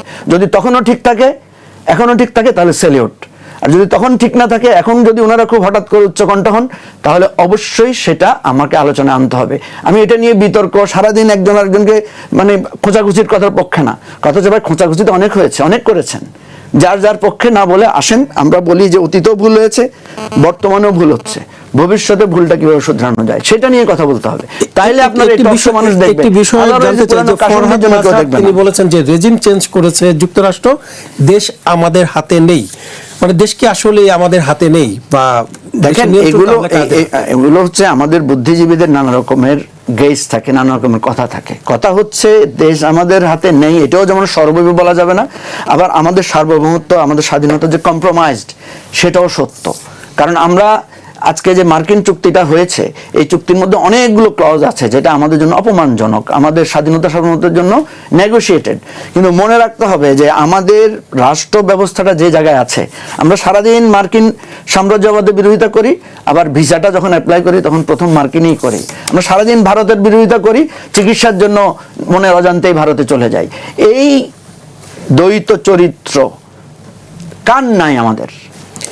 জি, সুতরাং ধন্যবাদ। কেউ আমরা ধোয়া তুলসী পাতা ছিলামও না, এখনো নাই, ভবিষ্যতের জন্য আসেন ধোয়া তুলসী পাতা হওয়ার চেষ্টা আমরা করি। দেখেছি যে অনেকে দেশ থেকে পালালেও ভারত ট্রানজিট হয়ে দেশ থেকে পালাতে হয়। জি, ধন্যবাদ আপনাকে। অনুষ্ঠানের শেষ পর্যায়ে চলে এসেছি। জনাব মাহবুব আজিজ, আপনার কাছে একটু জানতে চাই যে দেশ আসলে কাদের হাতে আছে, একটু জানতে চাই। ধন্যবাদ। তার আগে মঞ্জু ভাই তো সরাসরি বললেন যে মাহবুব আজিজ ভাই আওয়ামী লীগের ভুল দেখে না। তো বিষয়গুলো হচ্ছে কি, ভুল কোন দল করে না করে এবং প্রত্যেকের হাতের তো রক্তের দাগের তো আমরা কম বেশি সবাই জানি, এবং জানি বলেই 24-এর গণ অভ্যুত্থানটা হয়েছে, এবং 24-এর গণ অভ্যুত্থানের পরেই কিন্তু এত পরিবর্তনের আকাঙ্ক্ষাটা কেন এলো, এবং এটা তো অনিবার্য ছিল। আওয়ামী লীগ রাতের বেলা ভোট করেছে, একা একা ভোট করেছে, তারা নিজের দেশের মানুষের বুকের মধ্যে গুলি চালিয়েছে। এটা কি আমি তুষার ভাই কখনো অস্বীকার করেছি? কাজেই এই সমস্ত কথা বলে মূল সত্যটাকে আড়াল করে বললেই হবে যে অতীত নিয়ে আমরা পড়ে আছি। আমরা অতীত নিয়ে পড়ে আছি কারণ আমার একজন বাবা ছিলেন, উনি নাই এখন, 2003 সালে মারা গেছেন। আমি তো এটা ভুলতে পারবো না, এবং সেটা যদি অপঘাতে মৃত্যু হয়ে থাকে, এবং সেটা যদি আমি বলি, আমাকে বলা যাবে না যে আপনি কেন এই কথা বলছেন, কারণ আমি আমার শেকড়টাকে ভুলতে পারি না। তো যেই শেকড় এখানে উপড়ে ফেলবার চেষ্টা করা হচ্ছে সেটার নাম হচ্ছে ধর্ম নিরপেক্ষতা। সেই শেকড়টা, মুক্তিযুদ্ধের এই শেকড়টাকে উপড়ে ফেলবার জন্যই এত আয়োজন, এত সংস্কার। এই ধর্ম নিরপেক্ষতা এবং সমাজতন্ত্রকে উপড়ে ফেলবার জন্যই আপনার অনেক রকম রাগ ডাক গুড় করা হচ্ছে। আপনার এত যে মব সন্ত্রাসের কথা বললেন, আবরার হত্যা থেকে শুরু করে হুমায়ুন আজাদ হত্যা করলেন, সব হত্যার কথা বলা হলো, অত্যন্ত বিভৎস হত্যা। 15ই আগস্ট 1975-এর হত্যার কথা একবার বলেন না কেন? 8 বছরের শিশু রাসেল, সে কোন ফ্যাসিবাদের আখড়া গড়েছিল? 22 জন সদস্যকে আপনি মেরে ফেললেন, এবং দেয়ালের যে ছোট ছোট গুলির দাগগুলো আপনার 3 বার বুলডোজার দিয়ে কেন ভাঙতে হয়? কেন বলতে হয়? তার মেয়েকে জিজ্ঞেস করুন এই বাড়ি কেন ভাঙা হয়। কারণ ওই যে 71-এর আদর্শটাকে আপনাকে উপড়ে ফেলতে হবে। এইটার নাম হচ্ছে মুক্তিযুদ্ধের বাংলাদেশ। এবং সেই জায়গা থেকে যখন আপনার পিছনে পাকিস্তানের সঙ্গে মুখে যাত্রা করেন, তখন আমাদেরকে এই সমস্ত কথা বলতে হয়। তখন বলতে হয় রবীন্দ্রনাথকে, তখন বলতে হয় ছায়ানটকে, তখন বলতে হয় কেন রমনার বটমূলে হামলা হয়। আপনার হামলা হয় রমনার বটমূলে, উদীচিতে, ছায়ানটে, বারবারই হামলাগুলো হয় কেন? গণমাধ্যমে আগুন লাগে কেন?